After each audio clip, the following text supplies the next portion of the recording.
కావలసిన వాళ్ళు 2 పుస్తకాలు తెప్పించుకుంటే 1550 రూపాయలు అవుతుంది. ప్యాకింగ్ మెటీరియల్, రిజిస్ట్రేషన్, పోస్టుల ఖర్చులన్నీ కలిపి. బయట ఉన్నవాళ్ళు సంఘస్థులకైతే 1000 రూపీస్కి 2 పుస్తకాలు ఇవ్వబడతాయి. బయట ఉన్నవాళ్ళు పార్ట్ 1, పార్ట్ 2 2 పుస్తకాలు తెప్పించుకోవాలంటే 1550 కట్టాలి. ఇది లేకుండా మీకు నేను చెప్పే పాఠం అర్థం కాదు. ఇందులో 2 భాగములు ఉన్నవి. మొదటి భాగం, రెండవ భాగం. ఈ 2 తెప్పించుకోవాలి. యూట్యూబ్లో వింటున్నవారు మీరు పరవస్తు మినిస్ట్రీస్ అని మీరు టైప్ చేసినట్లయితే మా వర్తమానాలన్నీ మీకు వినబడతాయి, కనబడతాయి. మీరు జాగ్రత్తగా ఈ ప్రకటన గ్రంథం వినకపోతే మీకు భారతదేశంలో మరి ఎవడు లేడు మీకు 22 అధ్యాయాలు కూడా చెప్పే మనగాడు. ప్రకటన గ్రంథం మొదటి అధ్యాయం పూర్తయింది, ఇంట్రడక్షన్ పూర్తయింది. ఉపోద్ఘాతం 2 భాగములుగా చెప్పాము. ప్రకటన గ్రంథం మొదటి అధ్యాయం పూర్తయింది. ప్రకటన గ్రంథం మొదటి అధ్యాయంలో ఉన్న వచనములన్నీ కూడా పూర్తి చేసేసాను. అందులో మీకు చరిత్ర ఏమీ లేదు. ప్రకటన గ్రంథం మొదటి అధ్యాయంలో 20 వచనములు మీకు చెప్పాను. చెప్పాల్సినవన్నీ క్లియర్గా ప్రతి వచనమును గురించి చెప్పాను. ఇప్పుడు 2వ అధ్యాయం ప్రారంభించబోతున్నాం. 2వ అధ్యాయం ప్రారంభించే ముందు మీకు ఒక విషయం చెప్పాలి. 2వ అధ్యాయము ఎఫెసస్ అనే సంఘం యొక్క చరిత్ర ప్రారంభమవుతుంది. మొత్తం 7 సంఘములు బహిరంగముగా టర్కీలో స్థాపించబడ్డాయి. టర్కీ 2 విధములుగా ఉన్నది, యాన్షియంట్ టర్కీ, మోడర్న్ టర్కీ. 7 సంఘములు కూడా బహిరంగముగా టర్కీలోనే స్థాపించబడ్డాయి. ఈ 7 సంఘములు కాక మరొక 100 సంఘములు ఉన్నవి. అవి మనుషులు వారి ఇళ్లల్లో దేవునికి ఆరాధన చేసుకునేవారు ఆ దినాల్లో గనుక అవి లెక్కలోనికి రాలేదు. 6 సంఘముల యొక్క చరిత్ర పూర్తయింది. 7వ సంఘ చరిత్ర ఇప్పుడు మీరు వింటున్నారు. 6 సంఘముల యొక్క చరిత్ర నేను మీకు చెప్తాను. ఇప్పుడు మీకు మొదటి సంఘముగా తీసుకొని ఎఫెసస్ అనే సంఘం యొక్క చరిత్ర మీకు చెప్తున్నాను. ఆ తర్వాత మిగిలిన సంఘముల యొక్క చరిత్ర కూడా చెప్తాను. యూట్యూబ్లో ఇంట్లో కూర్చొని వింటున్నవారు, బైబిల్ బోధకులు, మీరు జాగ్రత్తగా వినకపోతే మీ జీవితంలో మళ్ళీ ఇంకొకటి ఎవడు పుట్టడు ఈ ప్రకటన గ్రంథం చెప్పడానికి. ఎందుకంటే ప్రభు రాకడ సమీపించినదే. యేసు ప్రభు ప్రవచనం చేసిన ప్రవచనములు యావత్తు కూడా నెరవేరినవే, మరికొన్ని నెరవేరబోచున్నవి. 20 సంవత్సరాల కిందట నేను ఆ పుస్తకం రాశాను. 20 సంవత్సరాల తర్వాత ఇప్పుడు నేను రాసింది ఇప్పుడు చెప్పడం మొదలుపెట్టాను. యూట్యూబ్లో ఇంట్లో కూర్చొని వింటున్న క్రైస్తవులారా, బోధకులారా, పాస్టర్లారా, మీరు జాగ్రత్తగా వినకపోతే మీ సంఘాలకు మీరు ఇది చెప్పలేరు. ఇది మీ సంఘాలకు చెప్పాలని యేసుక్రీస్తు ఆజ్ఞాపించి ఉన్నాడు. చెప్పకపోతే మీరు చాలా భయంకరమైనటువంటి శిక్షకు ఎదురవుతారని హిజ్కియేలు గ్రంథంలో ఉన్నది. హిజ్కియేలు గ్రంథంలో ఎలాగుందంటే, నరుని మీద ఖడ్గము అనగా దేవుని యొక్క ఉగ్రత రాబోచున్నదని నీవు తెలియజేయకపోయినట్లయితే వాని మరణమునకు వాని అన్గాడ్లీ లైఫ్కి నీవే కారకుడవు. వాడు ఒకవేళ నరకానికి వెళ్ళినట్లయితే దానికి నువ్వు కారకుడవు. నేను చాలా కఠినమైన శిక్ష నీకు, నీ కుటుంబానికి ఇస్తానని ప్రకటన గ్రంథములో దూతను పంపించి యేసు యోహానుతో చెప్పి ఈ మాటలు రాయించాడు. కనుక యూట్యూబ్ ద్వారా వింటున్న క్రైస్తవులారా, మీరు ఏ దేశంలో ఉన్నానో, ఏ పట్టణంలో విన్నానో మీరు జాగ్రత్తగా వినండి. తర్వాతను మీరు తప్పకుండా వాల్యూమ్ 1, వాల్యూమ్ 2 అనే ఈ 2 గ్రంథాలు తెప్పించుకోండి. మీ చేతిలో ఇది లేకపోతే నేను చెప్పింది మీకు అర్థం కాదు. ప్రకటన గ్రంథం 1వ అధ్యాయంలో 20 వచనములు పూర్తి చేశాను. అందులో కొన్ని ఇంపార్టెంట్ విషయాలన్నీ చెప్పాను. ప్రతి వచనముల గురించి కూడా చెప్పాను. ఇప్పుడు ప్రకటన గ్రంథం 2వ అధ్యాయంలో ఎఫెసస్ అనే సంఘాన్ని మొదటి సంఘముగా తీసుకొని చెప్పుచున్నాను. ఈ ఎఫెసస్ అనే సంఘం యొక్క చరిత్ర 2 విధములుగా ఉన్నది. మొదటి చరిత్ర ఎవరికి తెలియదు. 4 భూగర్భ శాస్త్రజ్ఞులు అంటే ఆర్కియాలజిస్టులు మరియు 2 బైబిల్ మహాపండితులు, ఈ 6 కూడా కలిసి ఎఫెసస్ అనగా టర్కీ పట్టణమునకు పోయి ఎఫెసస్ సంఘంలో పౌలు ఏత్రోవ వచ్చాడు. ఎలా వచ్చాడు? నడిచి ఏ మార్గం గుండా వచ్చాడు? తెప్ప మీద, బోటు మీద, సముద్రం గుండా ఎలా వచ్చాడు? ఆయన వచ్చినప్పటికి ఎఫెసస్ పట్టణం ఎట్లా ఉంది? ఆ మార్గములేంటి? ఇవన్నీ కూడా ఈ ఆర్కియాలజిస్టులు అనగా భూగర్భ శాస్త్రజ్ఞులు 4, 2 బైబిల్ మహామేధావులు కలిసి ఈ 6 కూడా ఎఫెసస్ పట్టణంలో 2 సంవత్సరాలు ఉండి అవన్నీ అన్వేషించి ఆ వివరాలు వాళ్ళు చెప్పారు. వాళ్ళు చెప్పినవి నేను నెల రోజులు కూర్చొని నోట్స్ రాశాను. 1 month ఆ చెప్పేసింది మీకు నేను తెలియజేసి జ్ఞాపకం చేసి తర్వాత బైబిల్లో ఉన్నటువంటి పాఠము మీకు చెప్తాను. ఇప్పుడు మీకు నేను ఇంతకు ముందు 2 భాగములుగా చెప్పాను.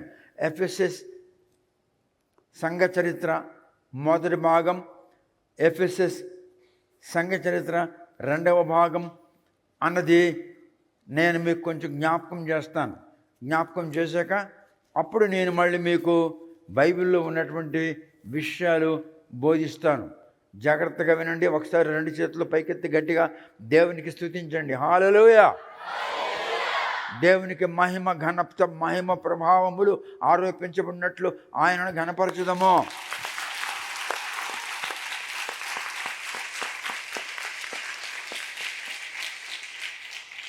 పరిశుద్ధాత్ముడు ఈ విషయాన్ని మీకు బయలుపరచుచున్నాడు. నేను కాదు, ఇది నా జ్ఞానం కాదు. పరిశుద్ధాత్ముడే స్వయముగా మీకు బయలుపరచుచున్నాడు. Praise the lord. ఇప్పుడు చూడండి, మీకు జ్ఞాపకం చేస్తాను. యాన్షియంట్ టర్కీ అనేది ఒక పక్క మెడిటరేనియన్ సీ, మధ్యధరా సముద్రం, రెండవ వైపు ఏజియన్ సీ, ఏజియన్ సముద్రము. ఈ 2 ఇలా వెళుతున్నాయి. మధ్యలో టర్కీ ఉంది. ఈ టర్కీ యాన్షియంట్ టర్కీ ఇక్కడ ఉంది. మోడర్న్ టర్కీ కొంత దూరంలో అలా డెవలప్ అయ్యింది. ఆ డెవలప్ అయినటువంటి ఆ మోడర్న్ టర్కీ పేరు ఏజియన్ సిటీ అని పేరు పెట్టారు. ఎందుకంటే ఏజియన్ సముద్రం ఒడ్డులో అది అలా డెవలప్మెంట్ అవుతూ ముందుకు వెళ్ళింది కనుక దానికి ఏజియన్ పట్టణము అని పేరు పెట్టారు. తర్వాత మీదకి ఉత్తర భాగంలో స్మరణ అనే సంఘం ఉన్నది. కిందకి దక్షిణ భాగంలో ఎఫెసస్ అనే సంఘము ఉన్నది. అయితే ఈ టర్కీ అనేటటువంటి పట్టణము మొట్టమొదట అలెగ్జాండర్ ద గ్రేట్ దీని మీదకి వచ్చి యుద్ధం చేసి జయించి దానికి కొన్ని పేర్లు పెట్టాడు. ఆ తర్వాతను గ్రీకు దేశస్తులు 50 మంది విగ్రహారాధికులు. అందుకే ఆ టైంలోనే ఒక మందిరము, స్మరణ అనే ఆ మందిరానికి ఆపోజిట్లో ఒక అడవి ఉంది. ఆ అడవిలో ఒక మందిరం ఉండేది. ఆ మందిరంలో ఒక వెండితో చేసిన ఒక పెద్ద విగ్రహము ఒక కంసాలివాడు దాన్ని పోతపోసి స్థాపించాడు.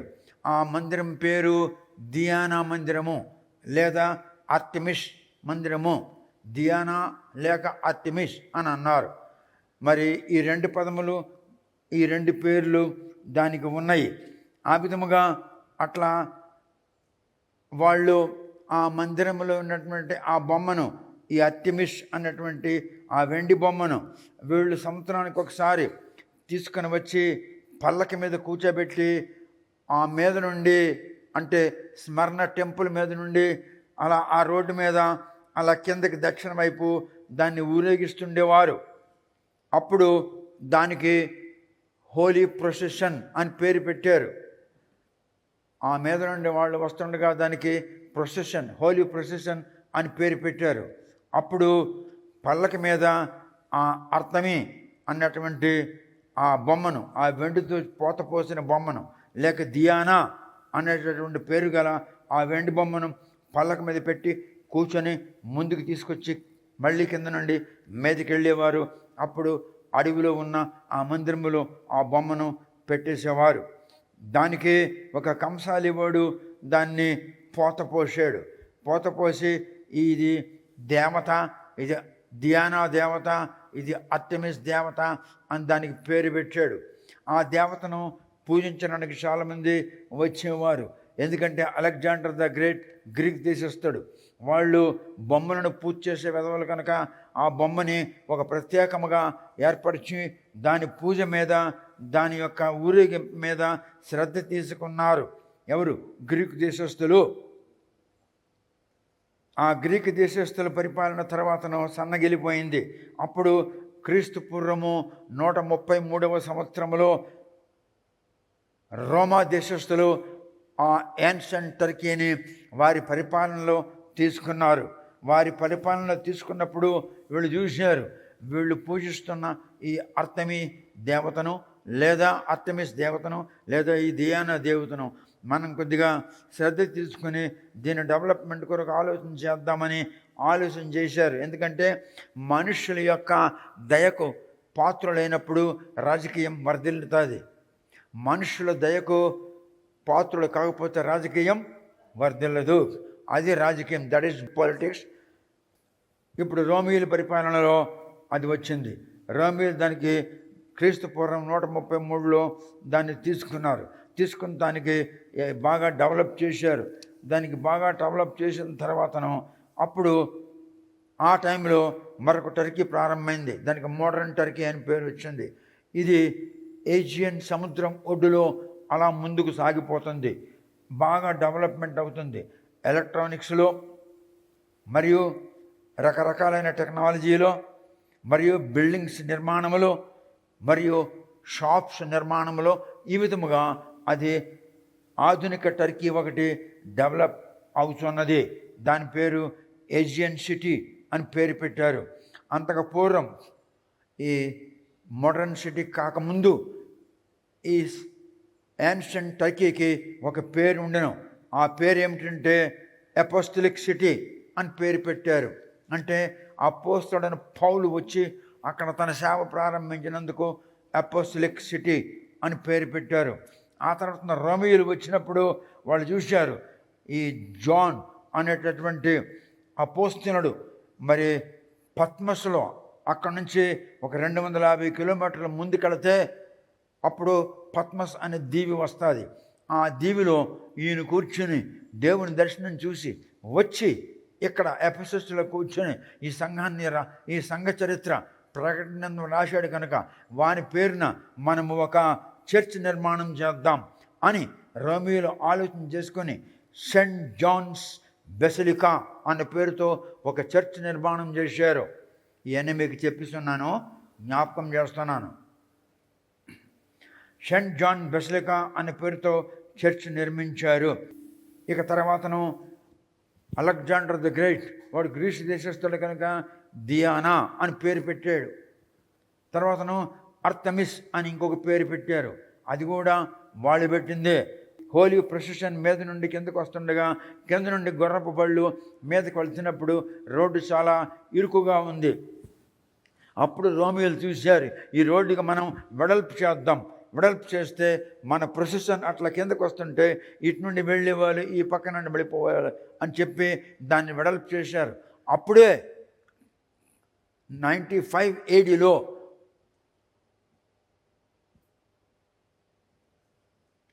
రోడ్డుకి ఒక పేరు వచ్చింది. అంతకు పూర్వం ఆ పేరు లేదు. అదే హైవే. హైవే అన్న పదం అంతకు పూర్వం ప్రపంచంలో ఎక్కడా లేదు.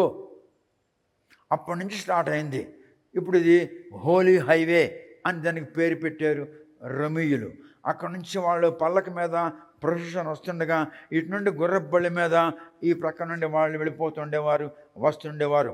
ఆ విధముగా రోడ్డు వెడల్పు చేశారు కనుక దానికి హోలీ హైవే అని పేరు పెట్టారు.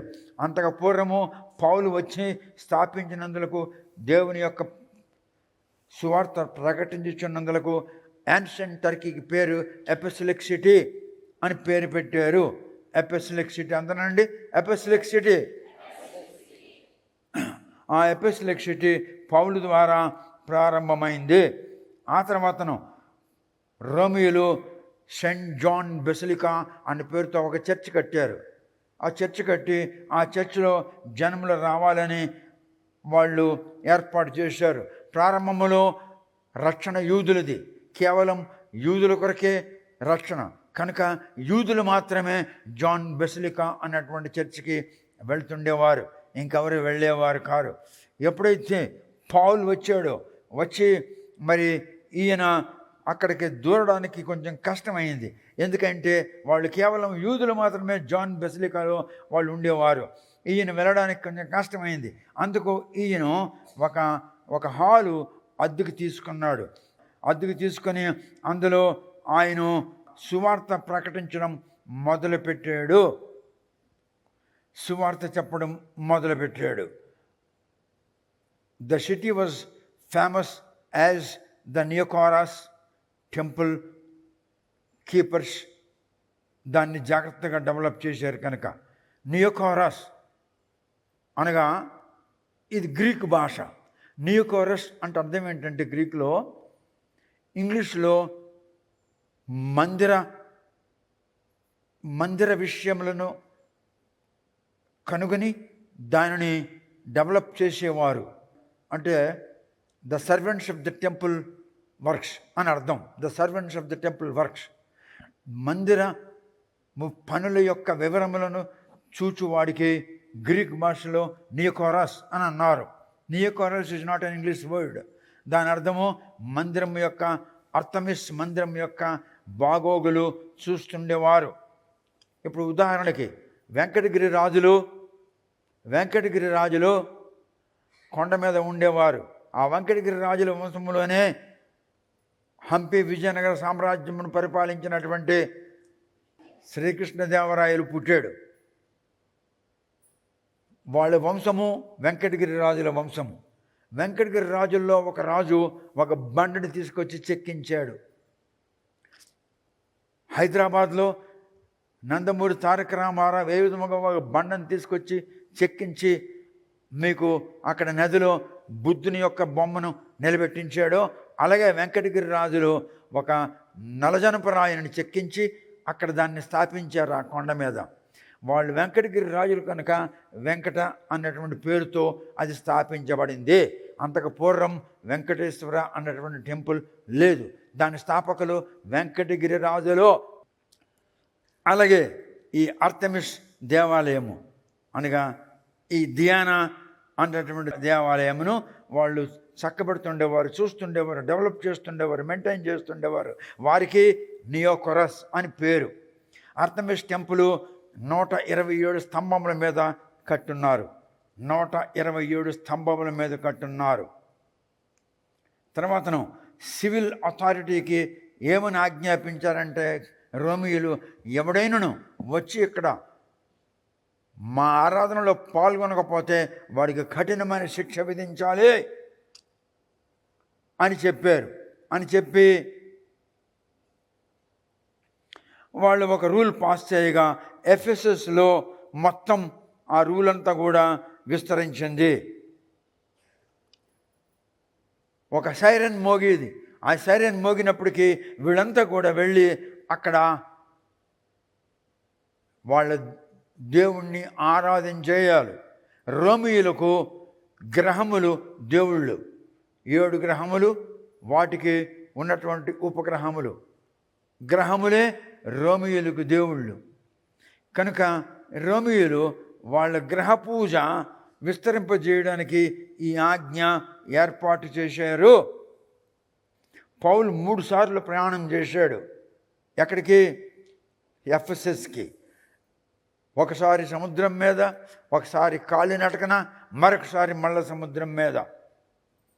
Paul the apostle came to Ephesus twice as a missionary journey. ఒక మిషనరీగా 2 సార్లు వచ్చాడు. 3వసారి ఆయన నడుచుకుంటూ అన్నీ కూడా చూసుకుంటూ ఆలోచన చేసుకుంటూ వచ్చాడు, కాలినటకన వచ్చాడు. ఈసారి 3 సంవత్సరములు ఎఫెసస్లో ఉంటుడి, 3 సంవత్సరాలు ఉంటుడి. గ్రీక్ వారి తర్వాత రోమియోలు పరిపాలన చేశారు కనుక ఎఫెసస్ ఎర్లీ క్రిస్టియన్స్, అప్పుడున్నటువంటి క్రైస్తవులు ఈ ఎంపరర్ యొక్క వర్షిప్ని వాళ్ళు ఇష్టపడలేరు కనుక వాళ్ళు అపోజ్ చేశారు. The early Christians of Ephesus city oppose the Romans command. That's the reason why the people have been very drastically punished by the Roman rules. వీళ్ళు ఏమన్నారంటే, మీరు గ్రహములకు పూజ చేయవారు, మేము గ్రహములకు పూజించము అని అన్నందులకు వాళ్ళకి చాలా కఠినంగా రోమియోలు చాలా బాధ పెట్టారు. 89-90 ADలో అంటే క్రీస్తు ఆరోహణమై వెళ్ళిపోయిన 89 లేక 90 సంవత్సరాలలో రోమియోలు నిర్మించినటువంటి ఆ మందిరము శిథిలమైపోవుచున్నది. ఆ అర్తెమిస్ మందిరము శిథిలమైపోవుచున్నది, అది పడిపోవుచున్నది. దాన్ని నిలబెట్టించాలి, బాగు చేయాలి. ఎలాగా, ఏం చేద్దాం అనే ఆలోచన వారికి కలిగింది. కలిగి వారు రాజకీయ పరంగా ఒక పెద్ద స్టేడియం కట్టారు. ఆ స్టేడియం 25,000 మంది కూర్చున్న స్టేడియం. ఆ స్టేడియంలో గాలి బయటికి వెళ్ళిపోకుండా అలా రౌండ్గా అలా కట్టారు. ఎందుకంటే స్టేడియంలో కూర్చొని ఎవరైనా వాళ్ళ ఆజ్ఞకు మీరినట్లయితే వాళ్ళకి అక్కడ పనిష్మెంట్ వినిపిస్తుండేవారు. అది చూడడానికి ఆ పట్టణస్థులు 50 మంది కూడుకునేటట్టు ఆ స్టేడియం రోమియోలు కట్టారు. అది కట్టి 25,000 మంది కూర్చునేటటువంటి అకామిడేషన్ గల ఆ స్టేడియం. అపోస్తల కార్యం 19వ అధ్యాయంలో 23 నుండి 41 వరకు మనం చదివాము. చదివిన తర్వాత అక్కడ ఒక డిమిట్రియస్ అనే కంసాలివాడు కనబడతాడు. ఆ డిమిట్రియస్ అనే కంసాలివాడు వెండితో పోతపోసిన పెద్ద బొమ్మను చేశాడు. ఆ బొమ్మకి అర్తమి అని అన్నాడు, అర్తమిస్ లేదా దియానా అని పేరు పెట్టాడు. కంసాలి వాడి పేరు ఏం పేరు? డిమిట్రియస్. ఏం పేరు? ఇది ఎవడి పేరు? కంసాలి వాడి పేరు, ఆ బొమ్మ చేసిన వాని పేరు. ఓకే, ఇది ఈ సంగతి మీకు అపోస్తల కార్యం 19వ అధ్యాయంలో 23 నుండి 41 వచనంలో మీరు చదివినట్లయితే ఇవి కనబడతాయి. నేను చదివించాను, మీరు విన్నారు. ఎప్పుడైతే ఎఫెసస్ గ్రీక్ స్వాధీనంలో నుండి రోమియోల స్వాధీనంలోకి వచ్చిందో అప్పుడు రోమా ప్రభుత్వము ఈ విధముగా ఊహించారు. ఈ ప్రజలు సామాజిక, సాంఘిక మరియు మతపరమైనటువంటి తగవులు, వాదములు, ప్రతివాదములు వినుటకు, తీర్పు తీర్చుటకు ఒక విశాలమైన స్టేడియం ఉండాలి అని ఒక రెజల్యూషన్ పాస్ చేసి అప్పుడు ఆ స్టేడియం కట్టారు. అందుకే 25,000 మంది కూర్చునే స్టేడియంని వాళ్ళు కట్టారు. తర్వాత మనము గలతీయ 4:1 మనం చదివి నేర్చుకున్నాం. అదే మాట రెవల్యూషన్ 1:6 కూడా ఉన్నది. అది మీకు చదివి నేను వినిపించాను. 1:6 ఉన్న విషయాన్ని నేను మళ్ళీ అది మీకు చెప్పదలుచుకోలేదు. యేసు మీకు రాజుగా నియమించాడు అని చెప్పాను, జ్ఞాపకం ఉందా? He hath made me king అని మీకు చాలా పెద్ద వర్తమానం ఇచ్చాను, జ్ఞాపకం ఉందా? He hath made me king అని చెప్పాను. నీకు రాజుగా నియమిస్తే ఆయన తండ్రి అయిన దేవునికి he hath made you as king అంటు father god of Jesus Christ. యేసు తన తండ్రి అయిన దేవునికి మిమ్మల్ని రాజుగా నియమించి అప్పచెప్పాడు అని చెప్పాను. ఆమేన్. ఇవన్నీ నేను కిందసారి మీకు చెప్పాను కనుక ఇవన్నీ మీకు జ్ఞాపకం చేశాను. తర్వాత పౌలు వచ్చి చూశాడు. వచ్చి సెయింట్ జాన్ బెసిలికా అంటే కొందరు అంటారు, కొందరు బసిలికా అంటారు. ఈ సెయింట్ జాన్ బెసిలికాలో ఆయనకి స్థానం ఇవ్వలేదు కనుక అప్పుడు ఆయన ఖాళీగా ఉన్న ఒక హాల్ చూశాడు. ఆ హాల్ పేరు హాల్ ఆఫ్ టిరానస్ హాల్ ఆఫ్ టిరనస్ అనండి.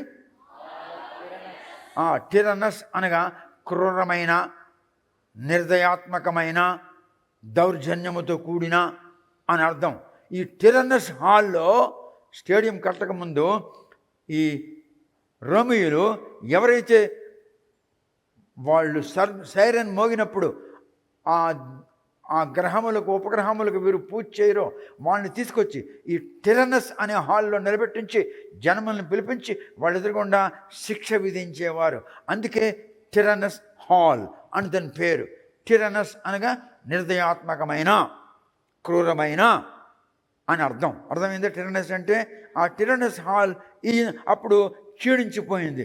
ఎందుకు క్షీణించిపోయిందంటే వాడు స్టేడియం కట్టాడు, 25,000 పీపుల్కి అకామిడేషన్ సరిపోయినట్లుగా. ఇప్పుడు ఇదంతా స్టేడియంకి వెళ్ళిపోయారు. టిరనస్ హాల్ మూలపడింది. అందుకు పౌలు చూశాడు, ఈ టిరనస్ హాల్ బాగుంది కదా అని చెప్పి దాన్ని అద్దెకు తీసుకున్నాడు. అద్దెకు తీసుకొని అక్కడ ప్రారంభించాడు. ఏమిటి? సువార్త సేవ. అక్కడ మెల్లమెల్లగా యూదులు వచ్చి బహుయూదులు అక్కడికి చేరుకున్నారు. చాలామంది యూదులు చేరుకున్నారు, చాలామంది అన్యులు చేరుకున్నారు, చాలామంది ఎఫెసస్ పట్టణస్థులు చేరుకున్నారు. అనేక రకములైన దేశస్థులకు, భాషలకు చెందిన వారంతా అక్కడ కూడుకున్నారు. అక్కడ పౌలు గారు 3 సంవత్సరాలు దేవుని యొక్క సేవ చేశాడు, దేవుని యొక్క సువార్త ప్రకటించాడు. ఎవరు? పరిశుద్ధ పౌలు. ఓకే. పరిశుద్ధ పౌలు మొట్టమొదట ఆ సంఘమును నడిపించాడు. అక్కడే ఆ టిరనస్ హాల్లోనే పౌలు గారు ఏం చేశారంటే కొందరికి ట్రైనింగ్ ఇచ్చాడు. ఎవరెవరికి? తిమోతికి ట్రైనింగ్ ఇచ్చాడు, టైటస్కి ట్రైనింగ్ ఇచ్చాడు, ఫిలెమోనుకి ట్రైనింగ్ ఇచ్చాడు, గోస్పెల్ ట్రైనింగ్ వాళ్ళకి ఇచ్చాడు. ఎక్కడ? టిరనస్ హాల్లో. ఫిలిప్పు, తిమోతి, టైటస్, ఫిలెమినా మొదలగు వారికి అక్కడ ట్రైనింగ్ ఇచ్చి సువార్తను పంపించాడు. అక్కడ నుంచి ఎఫెసస్ పట్టణము నుండి ఈ సువార్త, ఈ భాగము ఇప్పుడు ఇంతవరకు నేను మీకు రిపీట్ చేసి చెప్పాను, చాలా లోతుగా చెప్పాను, 2 భాగములుగా.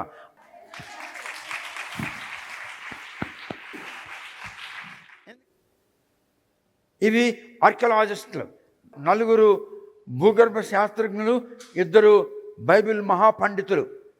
నేను మోర్ దెన్ 1 మంత్ నోట్స్ రాసుకున్నాను. ఆ నోట్స్ మీకు నేను కిందసారి చెప్పాను.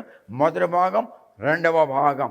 ఈవేళ బైబిల్కి అనుకూలంగా 3వ భాగం చెప్తున్నాను.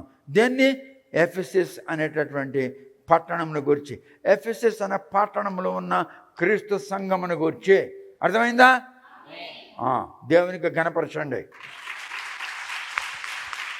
దేవునికి మహిమపరచండి.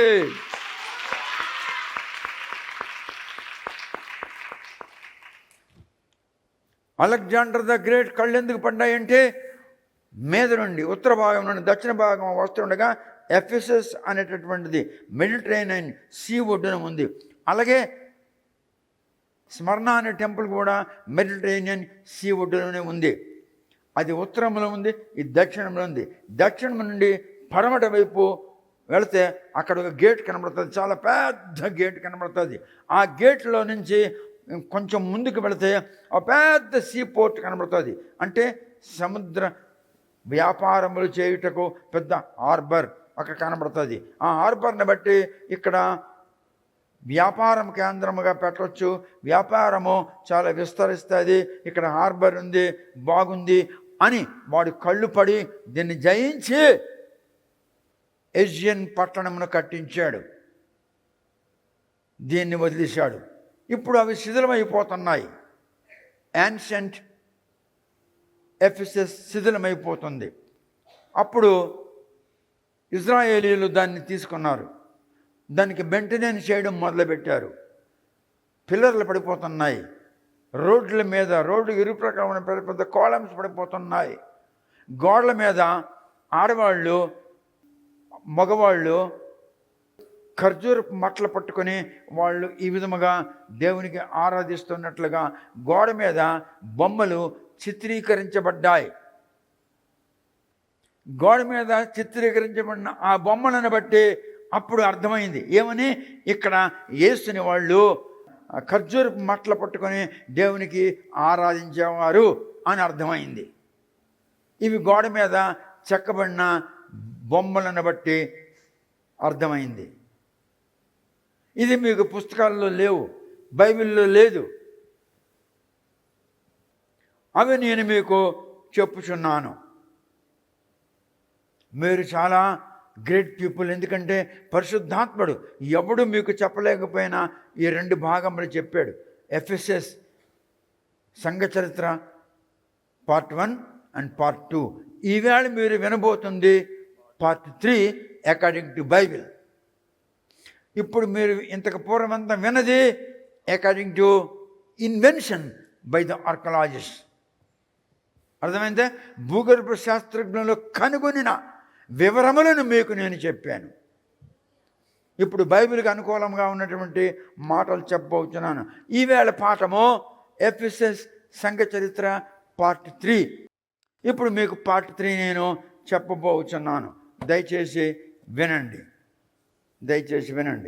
ప్రకటన గ్రంథం యొక్క 2వ అధ్యాయంలో మొదటి నుండి 7 వచనములు మనం చదువుకున్నాం కిందసారి. ఆ 7 వచనములలో క్రీస్తు శకం 95లో యూదుడైన జాన్ పత్మస్ అను దీవిలో కనుగొన్న దర్శనమును విన్నటువంటి దేవుని యొక్క మాటలను ఆయన చరిత్ర రూపములో ప్రకటన గ్రంథము అనే పేరుతో రచించాడు. ఆ గ్రంథములో ఉన్నటువంటి వివరాలను బట్టి ఇప్పుడు నేను మీకు 3వ భాగముగా చెప్పుచున్నాను. ఎఫెసస్ సంఘ చరిత్ర 2 భాగములు మీరు విన్నదే. భూగర్భ శాస్త్రజ్ఞులు కనుగొనిన చాలా ముఖ్యమైన అంశములు మీకు విన్నారు. ఎవరికి, ఏ పాస్టర్కి కానీ ఎవరికి అసలు తెలియదు ఈ విషయాలు. మీరు చాలా భాగ్యవంతులు. ఎందుకంటే దేవుడు ఆ సంగతులు తెలుసుకొని నేను మీకు చెప్పాలన్నటువంటి ఏర్పాటు చేశాడు. ఈ సంగతులు నేను కూర్చొని రాసినప్పుడు నా పాదములు వాసిపోయాయి. ఎందుకంటే మరి రాత్రి పగళ్ళు కూర్చొని నేను చరిత్ర రాయాలి. వాటిలో మొదటిది ప్రతి సంఘానికి ఒక లెటర్ రాయన్నాడు. ప్రతి సంఘానికి లెటర్ రాశాడు. 7 సంఘాలకు 7 ఉత్తరాలు రాశాడు. 7 ఉత్తరాల్లో ఒకే విషయం ఉంటుంది. ఏమిటి ఆ విషయము? మొదటి విషయము, సంఘమునకు ఆ ప్రవచనము వర్తించుచున్నదో ఆ సంఘం యొక్క పేరుతో ఈ ప్రవచనము వర్తించుచున్నదో ఆ సంఘం యొక్క పేరు మొదటిది. ప్రతి ఉత్తరములో సంఘం పేరు ఉంటుంది. ఉదాహరణకి హోలీ క్రిస్టియన్ గిల్డ్ అని ఉంటుంది. అర్థమైందా? బ్రదరన్ అని ఉంటుంది. బాప్టిస్ట్ అని ఉంటుంది. అర్థమైందా? సంఘం యొక్క పేరు. The name of the church will be the first in all the 7 letters addressed to 7 churches. The first one is name of the church. సంఘం యొక్క పేరు. పిమ్మట సంఘం యొక్క విషయంలో ప్రభువైన యేసు క్రీస్తుకు కలిగిన ఆధ్యాత్మిక అభిప్రాయము. Then the second is the Jesus had some ideas, some thoughts about the church. What thoughts he have about the church? The spiritual thoughts. ఆధ్యాత్మిక వివరములు, ఆధ్యాత్మిక సంఘటనలు, ఆధ్యాత్మిక విషయములు, ఆ సంఘం యొక్క ఆధ్యాత్మిక విషయములు. The spiritual status of the church. First, name of the church. Second, the spiritual status of the church.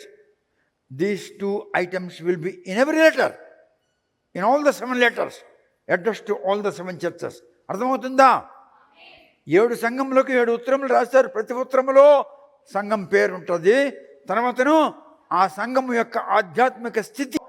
మూడవది, సంఘము విషయంలో ప్రభు ప్రశంసిస్తున్నాడు. ఎందుకంటే కొన్ని మంచి పనులు చేసి ఉన్నది ఆ సంఘము. వారు చేసిన సత్కార్యములను బట్టి ఆ సంఘమును దేవుడు అప్రిషియేట్ చేస్తున్నాడు, ప్రశంసిస్తున్నాడు. The church which has done some good things, spiritual status and spiritual upliftments and the spiritual activities. Finding them, Jesus has admired about the spiritual activities of the church. The third is appreciation by the Jesus. Andaru first is name of the church. Second is spiritual status of the church. మూడవది దేవుని యొక్క ప్రశంస. ఆ సంఘము చేసిన మంచి పనులను బట్టి యేసు ఆ సంఘమును ప్రశంసిస్తున్నాడు. అర్థమైందా? నాలుగవది గద్దిస్తున్నాడు. ఆయన గద్దిస్తున్నాడు. You fool, you are not doing this. What you were, now you are not. What you were, now you are not. What you did, now you are not doing.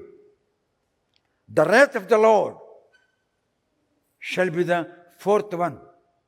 మొదటిది సంఘం పేరు. మొదటిది సంఘం పేరు. రెండవది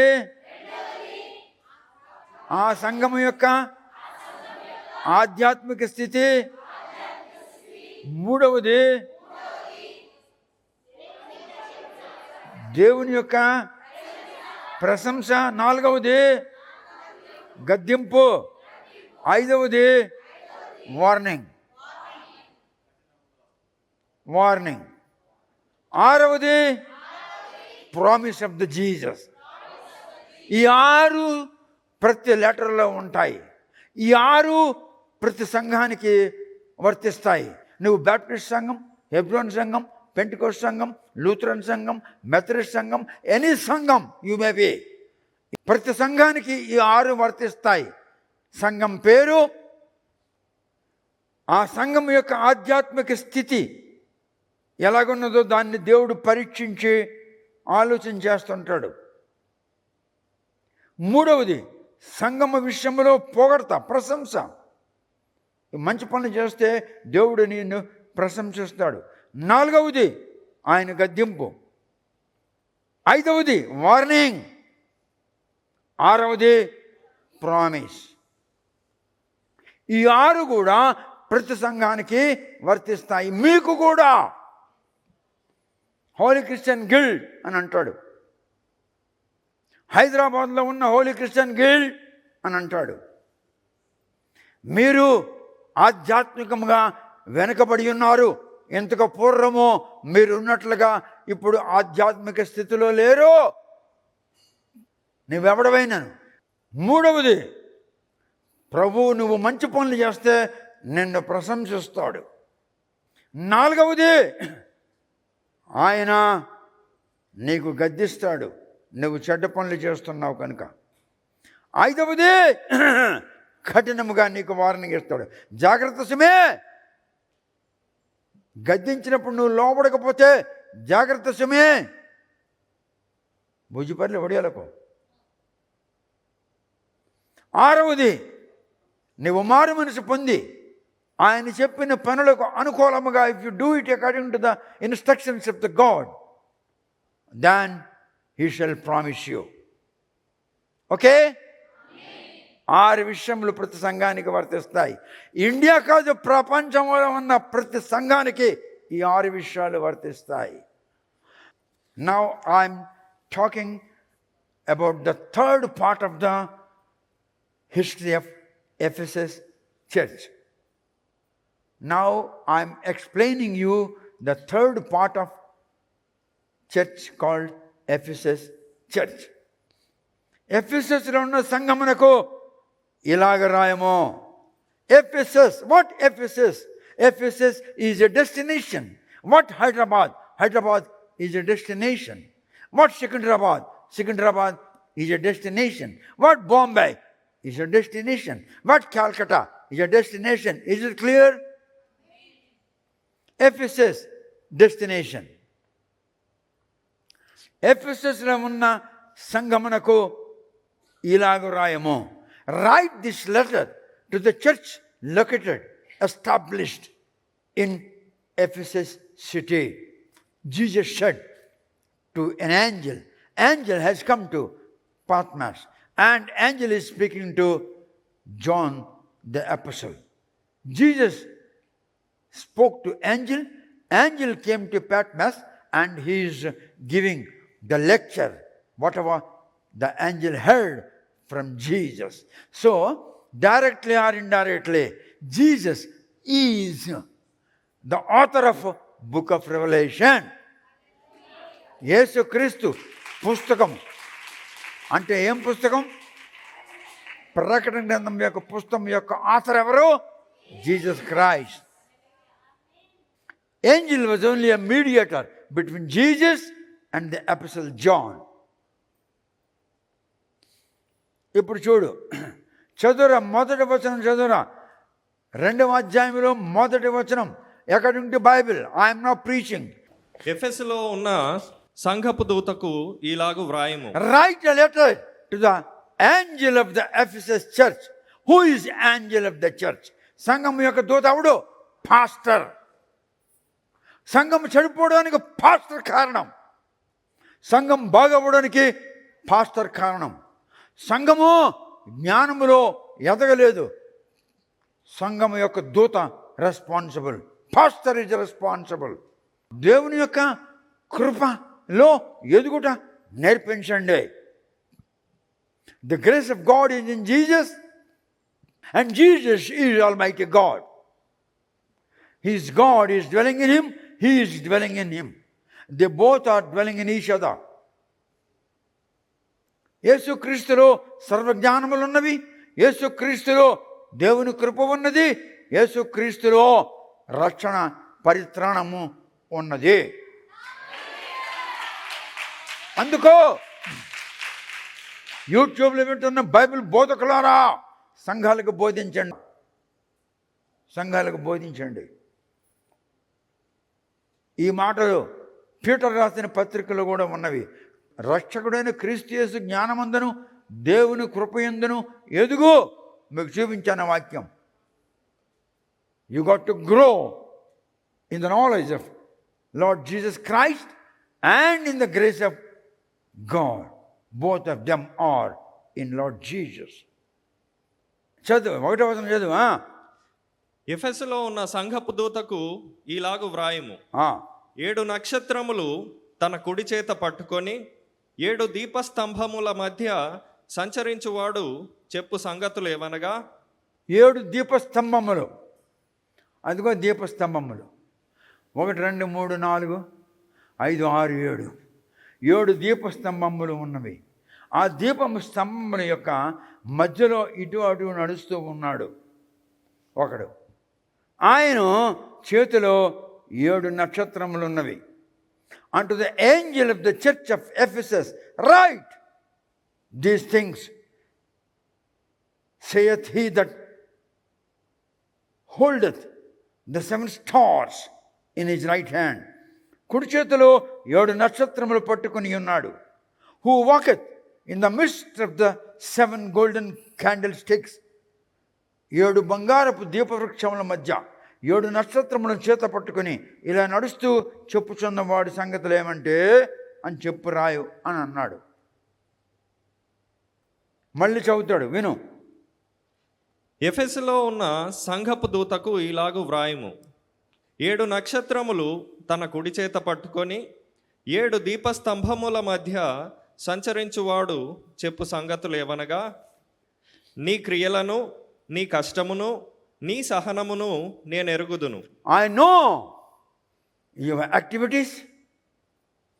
I know your labor. I know your patience. వాడొచ్చాడు, 2 వచ్చారు. తలుపు లోపల దూరితే గేటు దగ్గర ఉన్న వాళ్ళు మన వాళ్ళు అన్నారు, బాబు లోపల రాకండి, 12:30 అయిపోయింది, కావాలంటే వచ్చే వారం 10 గంటలకు రండి అంటే, ఆ 2 కూడా ఆ గేటు దగ్గరికి వెళ్ళిపోయి, ఆ గేటు దగ్గర మనకు ఫ్లెక్స్ బోర్డు ఉంది, జై శ్రీరామ్ అని చింపేశారు. ఆ వెధవులకి వాడు శ్రీరాముడు ఒరే మంచిగున్న వాడిని పాడు చేయమని చెప్పాడా? అడుగుతున్నాను నేను, ఎవడో రాముడు మీకు చెప్పాడు మంచిగున్న దాన్ని పాడు చేయమని? పాడైపోయిన దాన్ని బాగు చేయవాడు యేసు.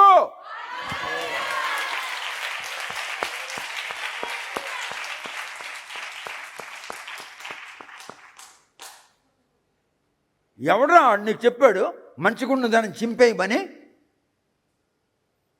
ఏ మతమును మేము దూషించము, ఏ మతమును మేము ద్వేషించము, ఏ మతస్థులకు మేము దూషించము, ఏ మతస్థులకు మేము ద్వేషించము.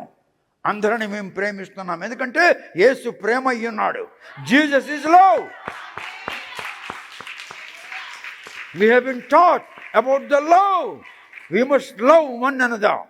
We must love our God. We must love our neighbor. Whatever his religion may be, whatever his color may be, whatever his language may be, Jesus told, love your neighbor. జై శ్రీరామ్ అన్నాడు చెప్పాడురా చింపిమనే. భారతదేశంలో 4 శంకరాచార్యులు ఉన్నారు. ఈ 4 కలిసి నాకు జవాబు చెప్పండి. చెప్పాడా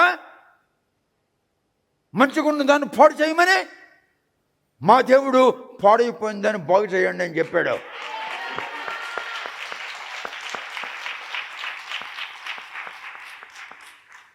ఇది కథ కాదు, జరిగిన సంగతి. మేము ఎప్పుడైనా ఏదైనా మందిరానికి కానీ మస్జిద్కి కానీ వెళ్ళి మేము అక్కడ ఏమైనా చేయరాని పనులు చేశామా? చేయలేదు. ఎందుకంటే యేసు మాకు బోధించాడు, ఏ మతమనైనను ఏ మనిషినైనను దూషించవద్దు, ద్వేషించవద్దు అని. అందుకు మేము ఆ పనులు చేయలేము. మా యేసు మాకు అలా బోధించాడు. నశించుచున్న దాన్ని వెతక రక్షించుటకు మనుష్య కుమారుడు భూలోకమున మానవుడిగా అవతరించను అని బైబిల్లో ఉంది. నశించుచున్న దాన్ని, నాశనమైపోచున్న దాన్ని. ఎక్కడ నాశనమైపోతుంది? వెదకి దాని దగ్గరికి వెళ్ళి దాన్ని రక్షించమన్నాడు. That was the teaching of Jesus Christ. The teaching of Jesus Christ is seek the perishing one and go to the perishing one and help so that he will be reborn. He will be born again. He will grow in the love. He will learn what the love is. This is called prema. 2వ వచనం చదువు. నీ క్రియలను, నీ కష్టమును, నీ సహనమును నేను ఎరుగుదును. I know your labor. I know your patience. I know your activities. Jesus is saying, బోధకులారా మీరేం పనులు చేస్తున్నారో ఆయన ఎరుగును, ఏం బోధిస్తున్నారో ఆయనకు తెలుసు. ఒకసారి ఒక వ్యక్తి అబుదాబి నుండి వచ్చాడు. 1,50,000 రూపాయలు తీసుకొచ్చి నాకు ఇస్తున్నాడు. ఏమిటిదన్నాను? మీకు ఇవ్వాలనే మనసు కలిగింది, నా దశంభాగం దాచున్నాను. ఎందుకు ఇస్తున్నావు నాకన్నాను. మీకు ఇవ్వాలనే మనసు కలిగింది, నేను తీసుకొని అన్నాను. ఎందుకంటే నీవెవడు, ఎలా జీవించావు, నీ లోపల ఏమేమి ఉంది, నీ తలంపులు ఏమిటి, నీ క్రియలు ఏమిటి, నీ కుటుంబం ఎట్లా ఉంది. నీ దగ్గర దశంభాగం తీసుకుని నేను శాపగ్రస్తుడు అమ్మడం నాకు ఇష్టం లేదు, ప్లీజ్ గో బ్యాక్ అన్నాను. నేను అమెరికాలో అట్లాంటాలో ఉన్నప్పుడు ఒక ఫోన్ కాల్ వచ్చింది ఇంకొక స్థలం నుండి. ఎవరండి అని అన్నాను. సార్ నేను ఫలానా. చెప్పండి అన్నాను. అయ్యా మీకు దశంభాగం ఇవ్వాలని ఉంచున్నాను, దయచేసి వచ్చి తీసుకెళ్ళిపోండి. నేను రానన్నాను.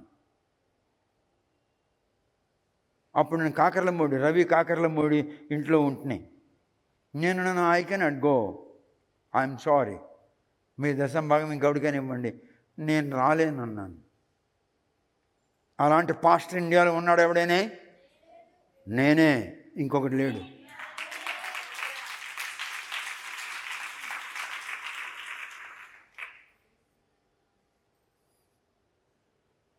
I know thy works.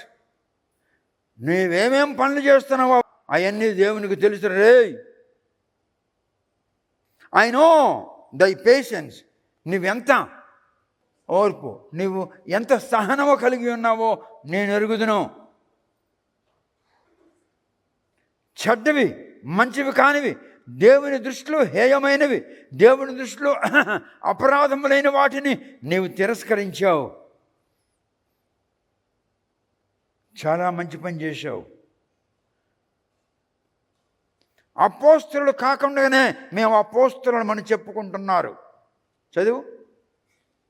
అపోస్తలులు కాకయే తాము అపోస్తలులమని చెప్పుకొని వారిని పరీక్షించి, మేము అపోస్తలము. అపోస్తలు పరవస్తు సూర్యనారాయణ, డాక్టర్ పరవస్తు సూర్యనారాయణ. ఓహో, చాలామంది క్రిస్టియానిటీలు డాక్టర్లు ఉన్నారు. ఏ యూనివర్సిటీ నీకు డాక్టరేట్ ఇచ్చిందిరా? ఒక ఆయన ఉన్నాడు రాజమండ్రిలో, ఆయన పిహెచ్డి సైన్స్, ఆయన డాక్టర్ అని పెట్టుకోవచ్చు. ఒకప్పుడు మ్యాన్ ఆఫ్ అమెరికా అని డిక్లేర్ చేయబడ్డాడు ఒక ఆయన. ఆయన పేరు డాక్టర్ జియోన్ లీ ఫ్రాస్ట్. ఆయన అండర్లో నేను రాత్రుళ్ళు థీసిస్ రాసి తెల్లవారి ఆయనకి ఇస్తే నాకు కంప్యూటర్ రాదు కనుక ఆయన కంప్యూటర్ మీద పనిచేసి యూనివర్సిటీకి సబ్మిట్ చేసేవాడు.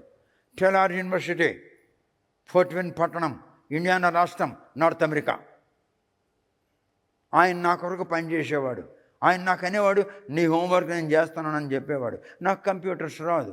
నాకు ఆఫీస్ ఇచ్చి ఫర్నిచర్ ఇచ్చి అవన్నీ లేకపోతే వాళ్ళు అప్రూవ్ చేయరు. వాళ్ళు వచ్చి ముందు చూస్తారు, నీ ఆఫీస్ ఎక్కడ ఉంది, నీ ఫర్నిచర్ ఎలాగ ఉంది, నీ ఏసీ ఉందా లేదా, నీ కమోడ్స్ ఉన్నాయా లేవా, నీ వాష్రూమ్స్ ఉన్నాయా లేవా, ఆల్ ఫెసిలిటీస్ ఉన్నాయా లేవా నీ ఆఫీస్కి. ఆ ఫెసిలిటీస్ అన్నీ నాకు ఆ చర్చ్ ఇచ్చింది. నేను రాత్రంతా కూర్చొని తెల్లవారు 4 గంటల వరకు రాసిన నోట్స్ ఈయన తెల్లవారి కంప్యూటర్ మీద చేసి హోంవర్క్ చేసి పంపించేవాడు. నేనెప్పుడూ అలాగ పెట్టుకోలేదే. చూడండి, నేను 7 డైరెక్టర్లు నిలబడున్నారు, నాకు ప్రశ్నలు వేస్తున్నారు. వేసే చివరికి నాకు వాళ్ళు నా సర్టిఫికెట్ నాకు అందజేశారు. ఇది మీరు పుస్తకంలో చూడగలరు, ఫోటో వేసున్నాను. It happened in great Bakersfield, California రాష్ట్రంలో గ్రేట్ బేకర్స్ఫీల్డ్ అనే పట్టణంలో జరిగిన సంగతి మీకు చెప్తున్నాను. 3వ వచనం, నీవు సహనము కలిగి నా నామము నిమిత్తము భారము భరించి అలయలేదనియు నేను ఎరుగుదును. has borne and has patience, and for my name's sake has labored and has not fainted. నా నామము నిమిత్తము, యేసుక్రీస్తు అను నామము నిమిత్తము 46 రోజులు సెంట్రల్ జైలు రాజమండ్రిలో పెట్టారు. నువ్వు సువార్త చెప్పొద్దు అన్నాడు. అందులో ఒకడు ఉన్నాడు నెల్లూరులో, ఇప్పుడు నెల్లూరులో ఉన్నాడు, ఉద్యోగం లేదు ఆడికి. ఆ టెన్యూర్ అయిపోయింది కనుక రిటైర్ అయి కూర్చోన్నాడు. ఒకప్పుడు మన ఆంధ్రదేశానికి ప్రెసిడెంట్గా ఉంటాడు ఆ పార్టీకి. BK Somashekara, the chief justice of AP and chief justice of Karnataka high court, ఆయనకి ఎంక్వైరీ కమిషన్ ఎస్టాబ్లిష్మెంట్ చేయమంటే చేశారు. ఆయన ఆ ఎంక్వైరీ కమిషన్కి హెడ్ ఆఫ్ ది కమిషన్. ఆయన కింద 77 మంది లీగల్ ఆఫీసర్స్ పనిచేశారు. నన్ను పరీక్షించడానికి ఆయన వచ్చాడు ఇక్కడికి. ఆంధ్ర హైకోర్టులో చీఫ్ జస్టిస్ తొలగ ఛాంబర్లో కూర్చున్నాము. నార్త్ ఇండియా నుండి, కర్ణాటక నుండి, మెడ్రాస్ నుండి, ఏపీ నుండి 5 వచ్చి కెమెరాలు ఆన్ చేసి ఉన్నారు. బికే సోమశేఖర్ గారు అన్నారు, ఎంతవరకు నేను ఆన్ అన్న అంతవరకు మీరు ఆన్ చేయకూడదు కెమెరాలు అన్నారు. నేను కూర్చోయినాను. ఆయన ఒక్కొక్కరిని పిలుస్తున్నాడు, క్వశ్చన్ వేయండి అన్నాడు. ఒక్కొక్కడు వస్తున్న నా దగ్గర చూస్తున్నాడు, నో క్వశ్చన్ అని కిందకి దిగిపోతున్నారు. వాళ్ళకి నేను ఎలా కనబడ్డానో నాకు తెలియదు.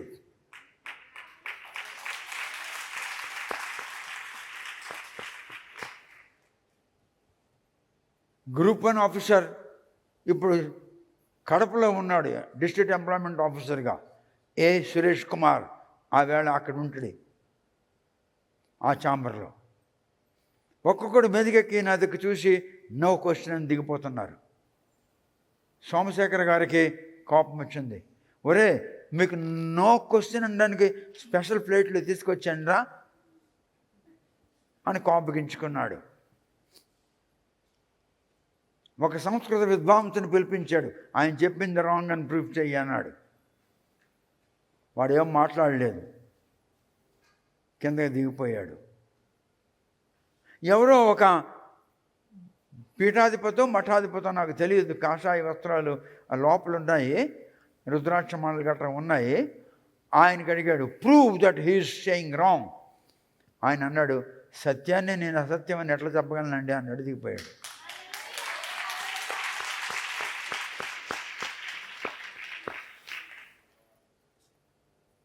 సత్యము నీలో ఉన్నప్పుడు అది నిన్ను సర్వసత్యములోనికి కొనిపోవును.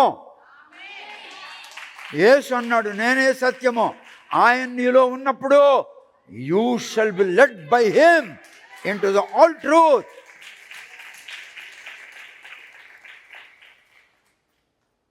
నేను నిన్ను ఎరుగుదును, నీ పనులు ఎరుగుదును, ఎంత శ్రమపడ్డావో నేను ఎరుగుదును. అపోస్తులు కాకుండానే అపోస్తులమని చెప్పుకున్న వారికి నీవు స్థానం ఇవ్వలేదు. సడన్గా ఒకసారి ఒక ఆయన విశాఖపట్నం ట్రైన్ దగ్గరకు వచ్చారు. వస్తే, రాము మీరేనంటే, అవునండి. ఎక్కడ తీసుకెళ్తారు?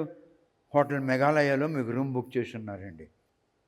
నేను అడిగాను, బ్రదర్ రాము అంటే, నేను హైదరాబాద్లో డీజీపీగా ఉండి రిటైర్ అయ్యానండి, నా పేరు రాములు అన్నాడు.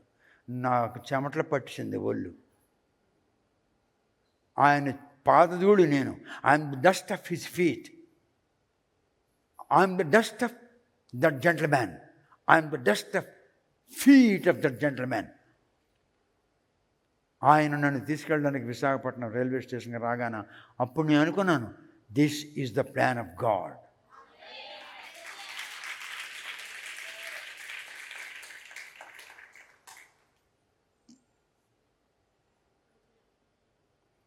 ఆ రాజ్యసభ ఎంపీ తాలూకా బర్త్డేకి నాకు పిలిపించారు, వెళ్ళాను.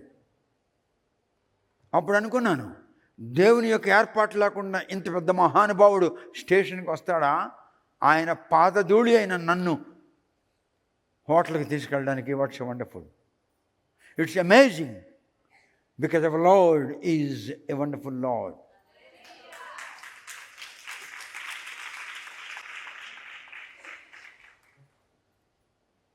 నీవు చాలా శ్రమపడ్డావు. నీవు చాలా నా నిమిత్తము శ్రమపడ్డావు. నేను యేసుక్రీస్తు నామము నిమిత్తము సెంట్రల్ జైలు రాజమండ్రిలో 46 రోజులు ఉంటున్నాయి. ఆ వాక్యం నాకు వర్తిస్తుంది. I was in central jail, maximum prison అని అంటారు ఇంగ్లీష్లో. ఆ సెంట్రల్ జైలు రాజమండ్రిలో 46 days for the sake of Jesus, for the sake of gospel preaching. I was imprisoned. యేసు నన్ను చూశాడు. యేసు నన్ను చూశాడు.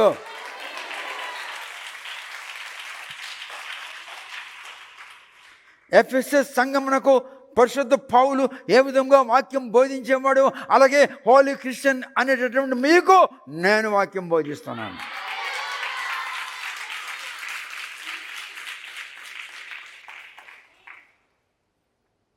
నాలుగవ వచనం చదువురా. అయినను మొదట నీకుండిన ప్రేమను నీవు వదిలితివని నేను నీ మీద తప్పు ఒకటి మోపవలసి ఉన్నది. Yes, he is imposing on the church. ఏమిటి? నువ్వు తప్పుడు పని చేశావు. పూర్వము దేవుని పట్ల నీకున్న ప్రేమ ఇప్పుడు లేదు. ఎఫెసస్ సంఘమా, పూర్వము దేవుని పట్ల, దేవుని యాక్టివిటీస్ పట్ల, పవిత్రమైన కార్యక్రమముల పట్ల నీకు ఉన్న ప్రేమ ఇప్పుడు లేదు అని అంటున్నాడు. ఇప్పుడు నేను చెప్తాను, పుస్తకంలో ఉన్నది. నా పుస్తకంలో 29వ పేజీలో ఉన్న మాటలు నేను చెప్తున్నాను. అపోస్తుల కార్యం 19వ అధ్యాయంలో 23 నుండి 41 వరకు మనం చూసినట్లయితే కంసాలివాడు డిమిట్రియస్ అనే కంసాలివాడు కనబడతాడు. దియానా అనే దేవత కనబడుతుంది. ఇంకా ఆర్టెమిస్ అనే దేవత మీకు కనబడుతుంది. 19:23-41 అపోస్తుల కార్యం. అంతేకాదు, ఆ పట్టణము మంత్రగాళ్లతో నిండిపోయినది. ఇంద్రజాల విద్వాంసులు వారి వారి కళ్ళను, చాతుర్యములను అక్కడ ప్రదర్శిస్తున్నారు. ప్రజలు వారిని చూచి పొగుడుతున్నారు. People are appreciating the magicians because the city is full of all magic, all magician activities, all magical activities. అటువంటి సమయంలో పరిశుద్ధ పౌలు పట్టణంలో సువార్త ప్రకటించడానికి పరిశుద్ధాత్మ ద్వారా ప్రేరేపించి వెళ్ళి ఉన్నాడు. ఆయన ప్రసంగం విన్న అనేక ప్రజలు వాళ్ళ యొక్క మ్యాజిక్స్ వదిలేశారు, మ్యాజిక్ సంబంధమైన గ్రంథాలను కాల్చేశారు. The power of the lord Jesus Christ forced them to lit the fire to the magical books of the magicians. ఈ సంగతి అపోస్తలుల కార్యం 19వ అధ్యాయంలో 13 నుండి 19 వరకు ఉన్నాయి. చదువురా, అపోస్తలుల కార్యం 19వ అధ్యాయం 13 నుండి 19 వరకు చదువు. అప్పుడు దేశ సంచారులను మాంత్రికులునైన కొందరు యూదులు పౌలు ప్రకటించు యేసుతోడు మిమ్మును ఉచ్చాటన చేయుచున్నానను మాట చెప్పి దయ్యములు పట్టిన వారి మీద ప్రభువైన యేసునామమును ఉచ్చరించుటకు పూనుకొనిరి. యూదుడైన స్కెవాయను ఒక ప్రధాన యాజకుని కుమారులు 7 అలాగు చేయుచుండిరి. అందుకు ఆ దయ్యము, నేను యేసును గుర్తెరుగుదును, పౌలును కూడా ఎరుగుదును గాని మీరెవరని అడుగగా, ఆ దయ్యము పట్టిన వాడు ఎగిరి వారి మీద పడి వారిలో 2 లొంగదీసి గెలిచెను. అందుచేత వారు దిగంబరులై గాయము తగిలి ఆ ఇంట నుండి పారిపోయిరి. ఈ సంగతి ఎఫెసులో కాపురమున్న సమస్తమైన యూదులకును గ్రీసు దేశస్థులకును తెలియవచ్చినప్పుడు వారికందరికీ భయము కలిగెను గనుక ప్రభువైన యేసునామము ఘనపరచబడెను. విశ్వసించిన వారు అనేకులు వచ్చి తాము చేసిన వాటిని తెలియజేసి ఒప్పుకొనిరు. మరియు మాంత్రిక విద్య అభ్యసించిన వారు అనేకులు తమ పుస్తకములు తెచ్చి అందరి ఎదుట వాటిని కాల్చివేసిరి. వారు లెక్క చూడగా వాటి వెల 70,000 వెండి రూకల ఆయను. మాంత్రికులందరూ ముందుకు వచ్చారు. వాళ్ళ పుస్తకాలను తెచ్చి అగ్నితో కాల్చేశారు. వాళ్ళంతా యేసును అంగీకరించారు. వాళ్ళంతా, నేను రాజమండ్రి సెంట్రల్ జైల్లో ఉన్నప్పుడు ఒక జైలర్ ఉండేవాడు, ఆయన పేరు శర్మ. తెల్లవారి 2-3 గంటల వరకు నా దగ్గర కూర్చొని విషయాలు యేసుని గురించి వింటుండేవాడు.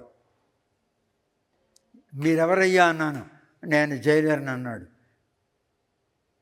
అని ఇలా చూపించాడు 3 స్టార్లు. ఈవేళ మీరు డ్యూటీలో ఉన్నారా? అవునండి. నిన్న యూనిఫామ్లో లేదే, నిన్న నాకు డ్యూటీ లేకున్నాను. మీరు ఎందుకు యేసుని గురించి వింటున్నారన్నాను. నా భార్య, మీరు పరవస్తు సూర్యనారాయణతో కలిసి యేసుని గురించి తెలుసుకొని రండి అని చెప్తుంది కనుక నేను వస్తున్నాను మీ దగ్గరికి, యేసుని గురించి వింటున్నాను. ఆ శర్మ గారు ప్రతిరోజు రాత్రి 12 గంటలకు వచ్చి తెల్లారి 3 గంటల వరకు యేసుని గురించి విని వెళ్ళేవాడు. ఒకరోజు ఆయన పూజ గదిలో ఉన్న పటములన్నీ ఒక దుప్పట్లో కట్టి తీసుకెళ్ళి ఒక నుయ్యిలో పడేశాడు. It happened in Rajahmundry central jail.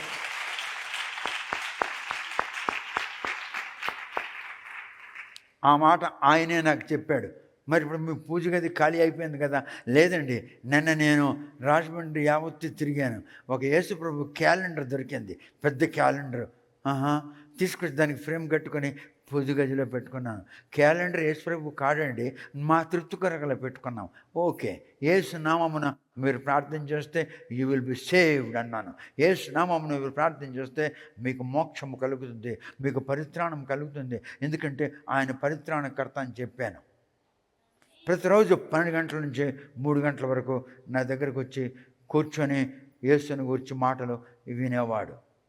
నేను అపోస్తలుడైన పౌలు కాను, కానీ అపోస్తలుడైన పౌలు మీద ఉన్న ఆత్మ నా మీద ఉండిన గనుక ఆ శర్మ గారు వచ్చి ఈ మాటలు విన్నారు.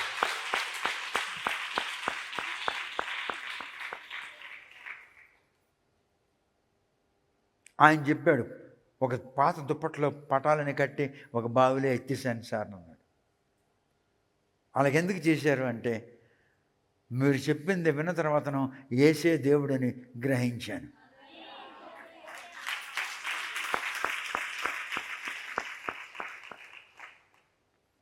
ఎఫెసస్లో ఉన్న క్రీస్తు సంఘము గొప్పగా ఆశీర్వదించబడినది, దేవుని సంఘముగా మారిపోయింది. అది ఎట్లనగా, సంఘములో అపోస్తలుడైన పరిశుద్ధ పౌల్ మరియు అపోల్లో మరియు తిమోతి మరియు జాన్, వీళ్ళు అక్కడ వాక్యం బోధించున్నారు. వాక్యం బోధించిన వాడు అటువంటి వాడైతే ఆ సంఘం ఎటువంటి సంఘం అవ్వాలి? పరవశ సూర్యనారాయణ మీకు వాక్యం బోధిస్తున్నాడు కనుక మీరు అన్ని సంఘాల వంటి వారి సంఘము కాదు మీది. You are a different church. You are a different church. ఆ సంఘము చాలా అభివృద్ధి చెంది ఒక పెద్ద సంఘముగా స్థిరపడినది. దేవునికి స్తోత్రములు కలుగునుగాక. రాను రాను ఆ సంఘము సామాజిక సాంస్కృతిక కళలతో ఒక గొప్ప ఆర్గనైజేషన్గా మారిపోయింది. Now it is not church. ఆ చర్చ్ మారిపోయింది, ఒక పెద్ద క్రిస్టియన్ ఆర్గనైజేషన్గా మారిపోయింది. ఎందుకు? సామాజిక కార్యక్రమాలు, రిలీజియస్ కార్యక్రమాలు. బైబిల్లో ఒక మాట ఉంది, జెరూషలేమా నీ క్షేమము కొరకు ప్రార్థించుదురుగాక. జెరూషలేమా నీ క్షేమము కోరువాడు వర్ధిల్లును. అందుకో జెరూషలేము మీద అనేక దేశములు ఇప్పుడు యుద్ధములు చేయుచున్నవి.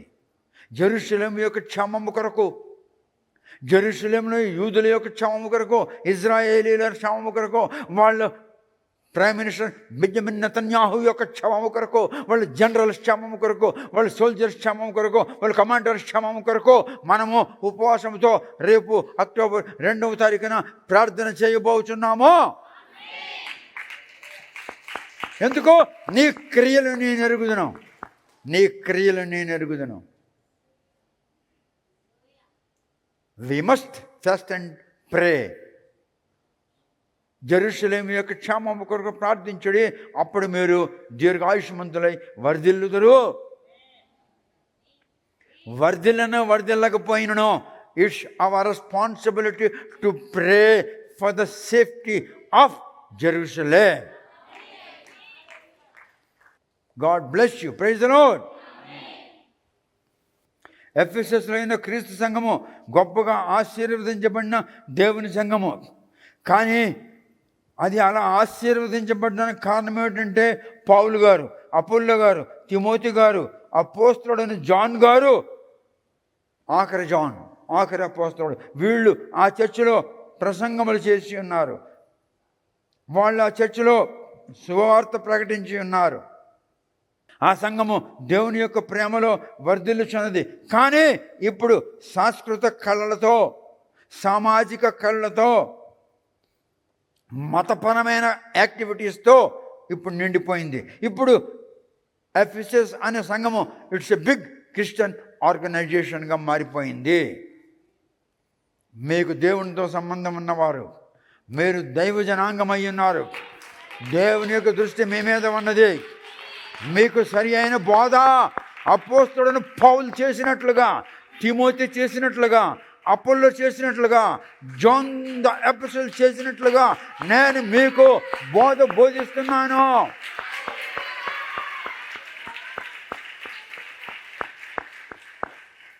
మీ యాక్టివిటీస్ దేవుడు ఎరుగును.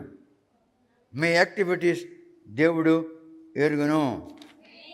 అనండి, ప్రభు అయిన తండ్రి, మా పనులు నీవెరుగుదువు, మా ఆలోచనలు నీవెరుగుదువు, మా ప్రకృతిని వెరుగుదువు, మా హృదయములో ఏమున్నదో అది నీ వెరుగుదువు. మేము దాన్ని దాచుకోలేదు.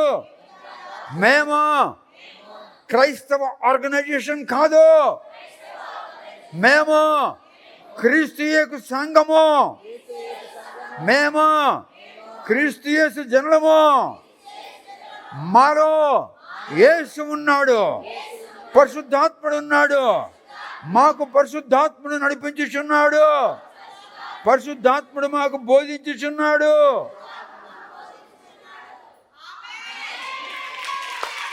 అందరూ నిలబడి దేవునికి గట్టిగా ఘనపరచండి.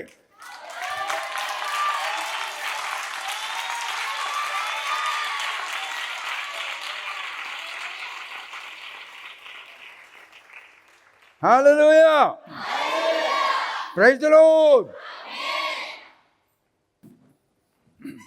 అనేక సంఘాలు నేడు పెద్ద పెద్ద సమూహములతో నిండి ఉన్నాయి. Thousands of people are attending to many churches in India. Thousands of people. ఆ సమూహములు కేవలము ఆదివారం కదా చర్చికి వెళ్దామని వస్తున్నారు. ఇవాళ ఆదివారం కదా మనం చర్చికి వెళ్ళాలి అనే పద్ధతిలో వస్తున్నారు. దేవుని యొద్దకు వెళదాం, దేవుని సన్నిధికి వెళదాం, దేవుడు మనతో మాట్లాడును, ఆయన మాటలు విందాం, ఆయన మాటలకు అనుకూలముగా మన జీవితంలో మార్పు తెచ్చుకుందాం, మనము బోర్న్ అగైన్ అన్నటువంటి సంఖ్యలో చేర్చబడదాము అన్న తలంపుతో రావడం లేదు. ఆదివారం కదా అని చర్చకు వస్తున్నారు. ఇక్కడ మీరంతా కూడుకోవడానికి ఎవడు కారణం? యేసు కారకుడు. మీరు ఇక్కడ కూడుకోవడానికి కారకుడు ఎవరు? క్రైస్తవులారా, సంఘములారా, మీరు ఆదివారం కూడుకుంటున్నారు దేన్ని బట్టి? యేసుని బట్టి. ఆ యేసు మాటలు ఉన్నాయా? లేవు. మీ కార్యక్రమములు యేసు చూచుచున్నాడని ప్రకటన గ్రంథములు ఆయన రాసి ఉన్నాడు. 2వ అధ్యాయంలో ఉన్నది. ప్రకటన గ్రంథం 2వ అధ్యాయం 2వ వచనం ఉంది. దూత, సంఘ పాస్టర్ నీకే రాశాడు రా, ఆయన నిన్ను పట్టుకుని ఉన్నాడు, ఆయన చేతిలో నుండి నిన్ను విడిపించుకోలేవు. ఆ భయం నాకున్నది. 3 గంటల నుండి 5 గంటల వరకు ప్రార్థన చేస్తూ ఉంటాను మీ అందరి కొరకు, మీరు ఇస్తున్న దశమ భాగముల కొరకు, మీరు ఇస్తున్న ప్రత్యేక అర్పణల కొరకు. ప్రతిరోజు ఈవేళ కూడా 3 గంటలకు లేచాను. ప్రతిరోజు మీ కొరకు లేచి ప్రార్థన చేస్తున్నాను. 82వ సంవత్సరం నడుస్తుంది. But still I'm healthy and I'm strong enough to pray for the people like you.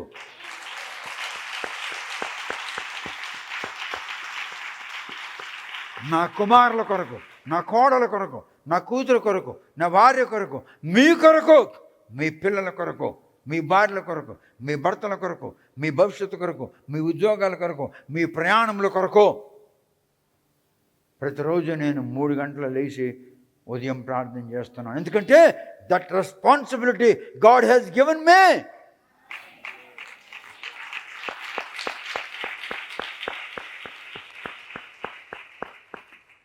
ఒరే, నువ్వు 82 సంవత్సరాల వయసులో నాలాగా ఎగిరా, నేను చూస్తాను. నాకు దేవుడిచ్చాడు ఆ బలము, నాకు దేవుడిచ్చాడు ఆ ఓపిక. నువ్వు దేవునిలో ఉంటే దేవుడు నీకు ఓపిక ఇస్తాడు. నువ్వు దేవునితో సంబంధం లేకుండా ఉంటే దేవుడు నీకు ఎలాగ ఓపిక ఇస్తాడు?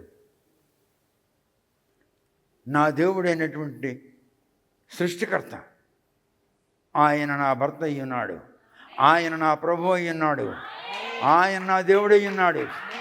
ఆయన సమస్త భూమి మీద పరిపాలిస్తున్న రాజులకు యువరాజు.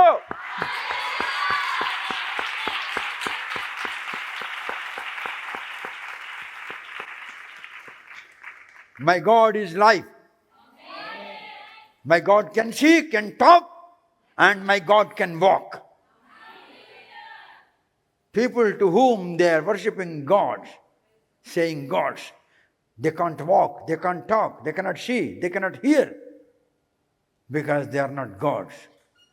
They are the idols. ఎఫెసు పట్టణంలో ఏముంది? వెండితో చేసిన పోతపోతన ఒక పెద్ద బొమ్మ ఉంది. కళ్ళు ఉన్నాయి కానీ అది చూడలేదు, చెవులు ఉన్నాయి కానీ అది వినలేదు, నోరు ఉంది కానీ అది మాట్లాడలేదు, అది నడలేదు, కాళ్ళు ఉన్నాయి కానీ దానికి పల్లక మీద మోస్తున్నారు. ఇదే మాట ఒకసారి సిఎస్ఆర్బిక ఆచార్యులు రాజమండ్రి జూనియర్ కాలేజీలో సంస్కృత లెక్చరర్ నాకు వచ్చి అడిగాడు, ఏం సార్ మరి మీరు అన్నారు కాళ్ళుండే నడవలేవని, మరి మీ దేవుడికి కాళ్ళు ఉన్నాయి కదా? అవునన్నాను. మరి వాడు నడలేకపోతే వాళ్ళు నిబంధన మందసం మోస్తున్నారు కదా. నేనన్నా, ఒరే బేవకు, నిబంధన మందసంలో దేవుడు లేడురా, నిబంధన మందసంలో ఆయన చెక్కినటువంటి 10 ఆజ్ఞలు గల రాళ్ళు ఉన్నాయి, రాగదవా అన్నాను.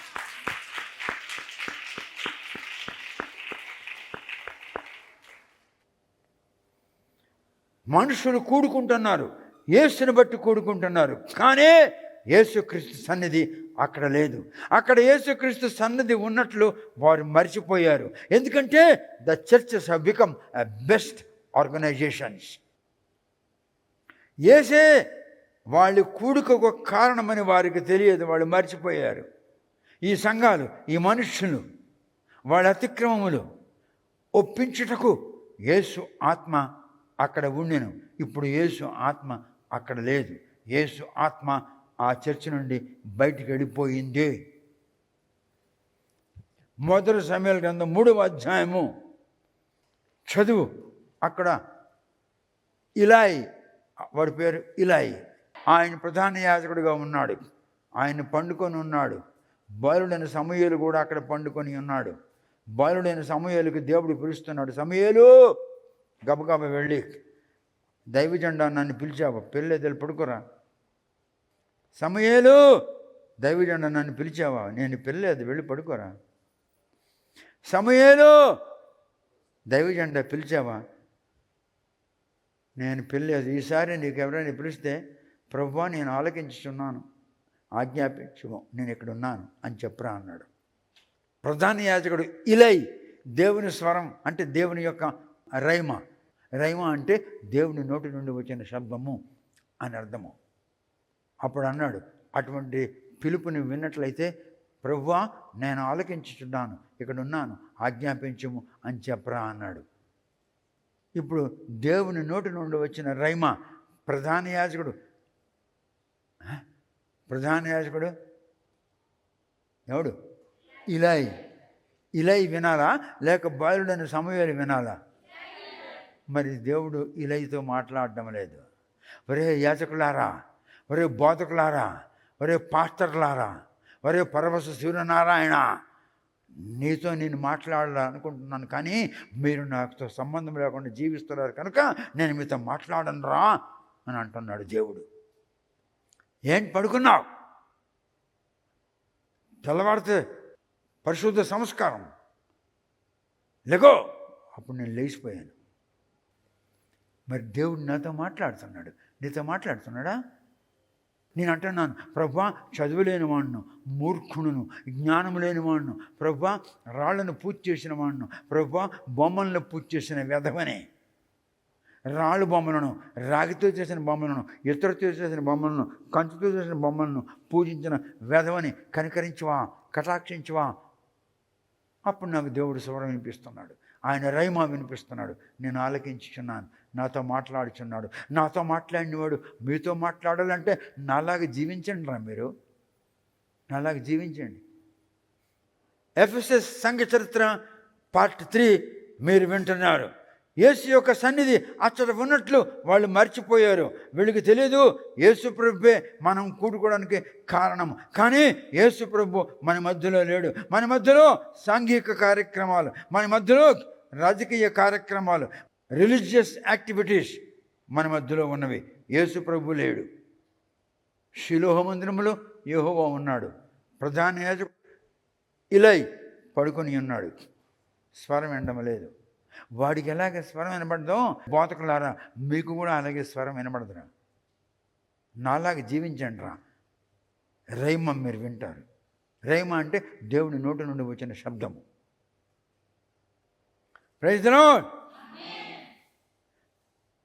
పరిశుద్ధాత్మను పొందాలంటే బాప్తిసం తీసుకుని దేవుని యొద్ద కనిపెట్టాలి, దేవునికి అడగాలి, దేవునికి ప్రార్థించాలి, దేవునికి బ్రతిమలాడాలి. అయ్యా నీ ఆత్మ లేనివాడు నీ వాడు కాడని సెలవిస్తున్నావు కనుక నేను నీ వానిగా ఉండాలంటే నీ ఆత్మ నాకు ఉండాలి కనుక నీ ఆత్మ నాకు దయచేయము. నీ ఆత్మ నాలోనికి రమ్ము, నీ ఆత్మ నాలోనికి రమ్ము, రమ్ము, రమ్ము, రమ్ము. ఆత్మ, పరిశుద్ధాత్మ, దేవుని ఊపిరి నాలోనికి రమ్ము.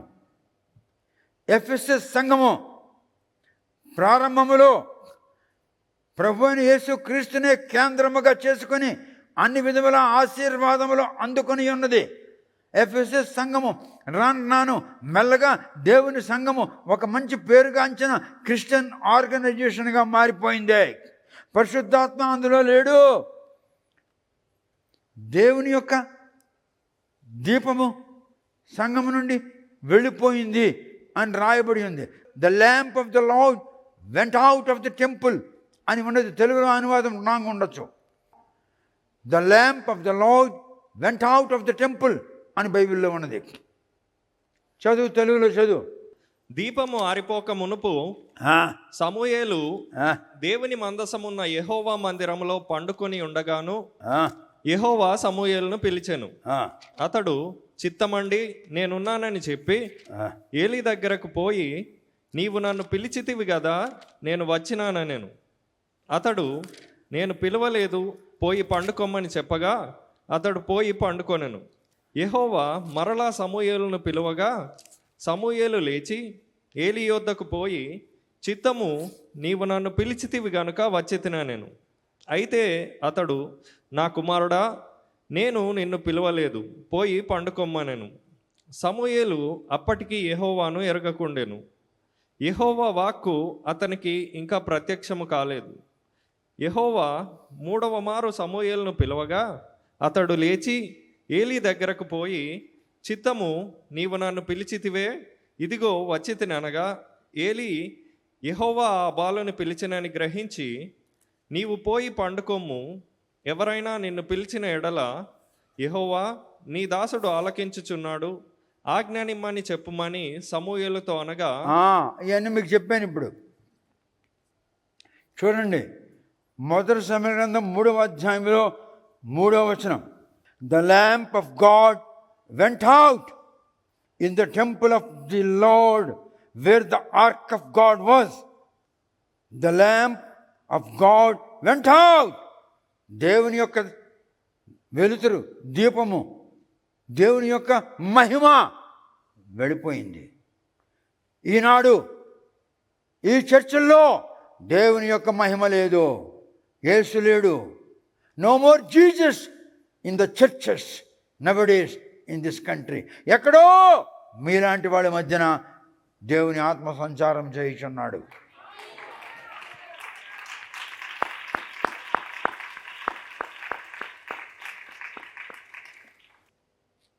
ఈ ఎఫెసస్ సంఘము ప్రారంభములో ప్రభువైన యేసుని కేంద్రముగా చేసుకొని భక్తి విశ్వాసములతో ముందుకు సాగుతుంటారు. ఇప్పుడైతే మంచి పేరు గల క్రిస్టియన్ ఆర్గనైజేషన్గా మారిపోయిందే. ఇప్పుడు పరిశుద్ధాత్మ లేడు. The lamp of the lord went out of the temple. ఇలా ప్రధాన యాజకుడిగా ఉన్నటువంటి మందిరంలో ఆర్క్ ఆఫ్ ద కవెనెంట్ ఉన్నది, దేవుని నిబంధన మందసం ఉన్నది, కానీ దేవుని వెలుగు లేదు. ఇదిగో సంఘపు దూత, నేను సంఘములో సంచరించుచున్నాను, నా ప్రజల మధ్య సంచరించుచున్నాను, నీ సంగతి నాకు బాగా తెలుసు అని అంటున్నాడు యేసు. ఇక్కడతో మీకు 3వ పార్ట్ సగం చెప్పాను, ఇంకా సగం వచ్చేవారు. దైవ ప్రియులకు శుభములు. Books sale.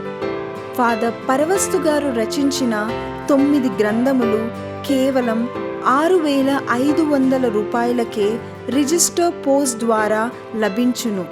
ప్రతి పుస్తకము 50% తగ్గింపు ధరలో విక్రయించబడును. మీరు పంపించవలసిన డబ్బు ఈ దిగువ ఫోన్ నెంబర్కి గూగుల్ పే ద్వారా కానీ ఫోన్పే ద్వారా కానీ పంపించగలరు. Phone number 9701770681 97017700681.